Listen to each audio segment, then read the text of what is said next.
بھی نکالا اور اس موضوع پر گفتگو کرنے کے لیے ہم سب اکٹھے ہوئے ہیں۔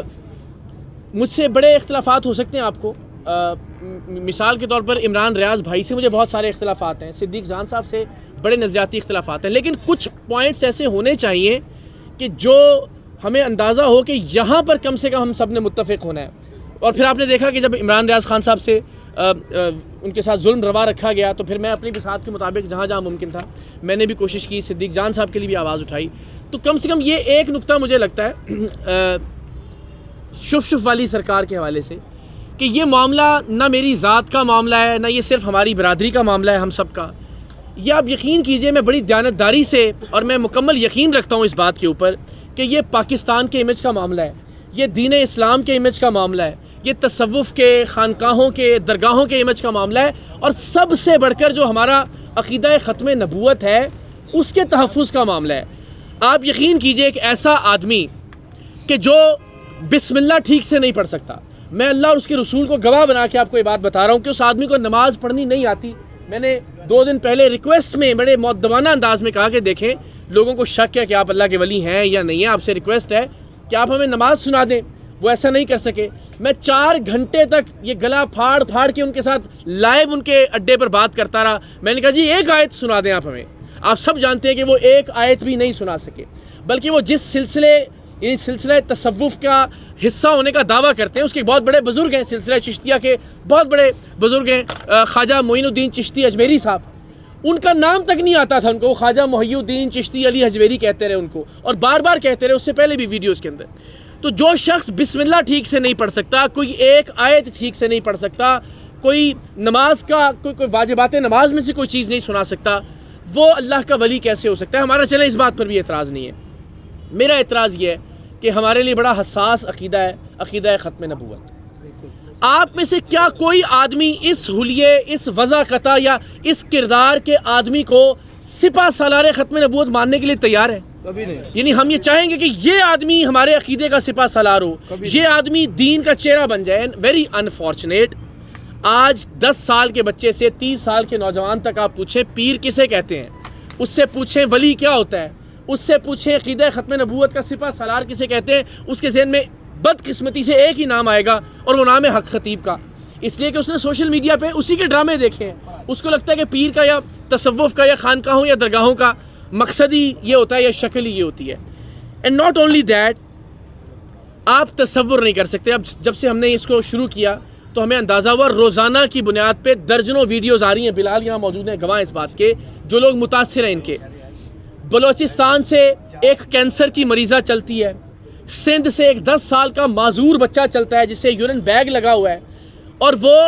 12 بار سفر کر کے جاتے ہیں اس بدبخت کے پاس، اور یہ 12 بار بلاتا ہے کہ جی ایک دم، پھر دوسرا دم، پھر تیسرا دم۔ کیوں؟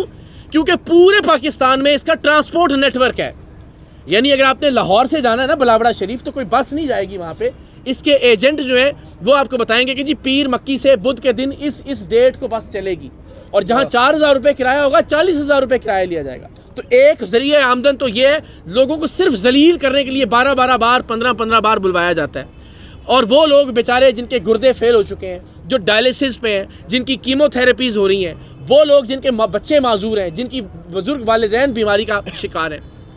ان لوگوں کو بار بار بلایا جاتا ہے۔ پھر وہاں پہ 2 دن انتظار کروایا جاتا ہے۔ ان کی خادمہ کل ہمیں بتا رہی تھی کہ یہ اتنا بدبخت آدمی ہے کہ یہ اپنے کمرے سے پردہ بار بار ہٹا کے دیکھتا ہے کہ نیچے رش لگا یا نہیں لگا، اور جب تک رش نہیں لگتا یہ حضرت صاحب باہر نہیں آتے شف کرنے کے لیے۔ اس رش لگانے کی وجہ سے 2 دن انتظار کرواتا ہے، سردی میں، گرمی میں، حبس کے موسم میں، برف باری کے اندر ذلیل و خوار کرتا ہے۔ لوگ بیچارے آپ نے بھی دیکھا کہ لائنوں کے اندر لگے ہوئے ہوتے ہیں اپنے مریضوں کو ویل چیئرز کے اوپر لے کر، صرف اس لیے کہ ذرا اس کا ششکا بن جائے۔ پھر وہ لوگ جو 12 بار جاتے ہیں، اور جب وہ کہتے ہیں حضرت ہمیں تو آرام نہیں آیا آپ کی شف سے، تو پھر یہ کہتے ہیں اچھا آپ نے کوئی غلطی کی ہوگی،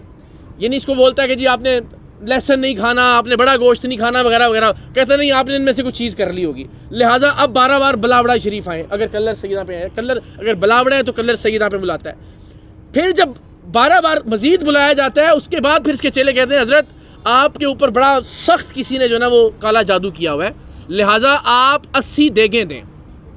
بندہ کہتا ہے جی چلے ٹھیک ہے میں گھر بیچ کے میرا بچہ ٹھیک ہو جائے, میری ماں ٹھیک ہو جائے, میرا بھائی ٹھیک ہو جائے, میں اپنے زیور بیچ کے, اپنا گھر بار بیچ کے, اپنی زمینیں بیچ کے میں دے دیتا ہوں پیسے, میں دیتا ہوں دیگیں, بتائیں کدھر دینی ہے؟ کہتے ہیں دیگیں نہیں, پیسے میں دے دیں ہم. اس کی ریکارڈنگز موجود ہیں ہمارے پاس. اس طرح سے بیچارے ان مریضوں کو لوٹ لوٹ کے, جو غریب جن کے پاس ڈاکٹر کے پاس جانے کے پیسے نہیں ہوتے, اس لیے وہ کہتے ہیں شاید ایک پھونک سے یا ایک دم سے ہمیں آرام آ جائے, وہ بیچارے ذلیل و رسوا ہو کے اس بندے کو لاکھوں روپے دیتے ہیں, اور اس کے نتیجے میں 11 ارب روپے کی جائیداد ہے جو صرف پنجاب لینڈ ریکارڈ اتھارٹی کی ہے. میں اتنے سارے کیمروں کی موجودگی میں اللہ کو گواہ بنا کے آپ کو بتا رہا ہوں, پیپر ہم نے ویڈیو میں پبلش بھی کر دیے. صرف پنجاب لینڈ ریکارڈ اتھارٹی, اس میں ڈی ایچ ایز نہیں ہے, اس میں بحریہ ٹاؤن کی پراپرٹیز نہیں ہے, اس میں اسلام آباد کی پراپرٹیز نہیں ہے, اس میں کے پی کے کی پراپرٹیز نہیں ہے, اس میں سندھ کی پراپرٹیز نہیں ہے, اس میں پاکستان کے باہر اس کے اثاثے نہیں ہیں, اس میں اس کے سونے کے تاج نہیں ہیں جو لوگ اس کو پہناتے ہیں, اس میں اس کے ہیرے کی انگوٹھیاں نہیں ہیں, اس میں اس کی اربوں روپے کی, کروڑوں روپے کی نہیں, اربوں روپے کی گاڑیاں شامل نہیں ہیں, اس کے ڈالر اور پاؤنڈ جو کیش کی شکل میں یہ منی لانڈرنگ کر کے منگواتا ہے پاکستان کے باہر سے جہاں جہاں یہ جاتا ہے, میں وہ شامل نہیں ہے. صرف پنجاب کا جو لینڈ ریکارڈ اتھارٹی کا ریکارڈ ہے اس کے مطابق 1100 کروڑ کی پراپرٹیز ہیں, جسے مانا ہے, یہ ڈینائی نہیں کیا اس نے بعد میں جو انٹرویوز دیے اس نے کہا جی میرے پاس 1100 کھرب بھی ہوں تو کم ہے, آپ صرف 11 ارب کی بات کر رہے ہیں. اور کیا پھر بدبخت آدمی کہتا ہے میں نے ختم نبوت سینٹر کے نام پر یہ پراپرٹیز لی ہیں. بھائی کوئی پراپرٹی 5 سال سے آپ کے نام پر ہے, کوئی پراپرٹی 10 سال سے آپ کے نام پر ہے, اور آج تک آپ نے کوئی ختم نبوت سینٹر شروع نہیں کیا, اور ختم نبوت سینٹر کے لیے آپ اپنے نام پہ پراپرٹی لیں گے. کوئی ادارہ ہوگا جس کا آڈٹ ہو سکتا ہو, آپ پرسنل نام کے اوپر کیسے لے سکتے ہیں؟ تو یہ اتنی بڑی بدبختی ہے. ابھی میرے ساتھ کچھ 4-5 ٹرکش یوٹیوبر رابطے میں, ایک ٹرکش یوٹیوبر پاکستان کے لیے آئے تھے, کوئی ایجنٹ ان کو لے گیا ان کے پاس, وہ آپ آج کل میں دیکھیں گے بھی, میں ویڈیو سینڈ بھی کروں گا آپ کو. تو وہاں جا کے اس نے وہ ٹرکش کو بھی شف شف کرنا شروع کر دی, اور اس نے اتنا نیگیٹو وہ بنایا. ہمارے یہاں پاپولر اس لیے نہیں ہوا کہ وہ ٹرکش کے اندر 1 ملین ویوز اس کے وہاں پہ ہو چکے ہوئے ہیں, اور کوئی 1.5-2 ملین کے اس کے فالوورز بھی ہیں. اس کا نام سم تھنگ علی کچھ کر کے, تو اس کا انٹرویو بھی ابھی ہم کریں گے ایک آدھ دن کے اندر. تو آپ یہ دیکھیں, آپ سب جانتے ہیں کہ گورے بھی اب وہ شف شف کر کے میمیں بنا رہے ہیں, ٹھیک ہے نا, وہ سب جو آپ کے ٹرکش یوٹیوبرز ہیں وہ بھی. تو کیا امیج ہم وہ یہ ایک آدمی دیکھے گا کہ یار ایک پاکستانی مسلمان عامل ہے یا لیڈر ہے, وہ شف شف کر رہے ہیں, اور اس کے سامنے 4 لوگ ہیں جنہوں نے لمبی زبان نکالی ہوئی ہے, یا اس کے سامنے ایسے لوگ ہیں کہ جو اچھل رہے ہیں, کلا بازیاں کھا رہے ہیں.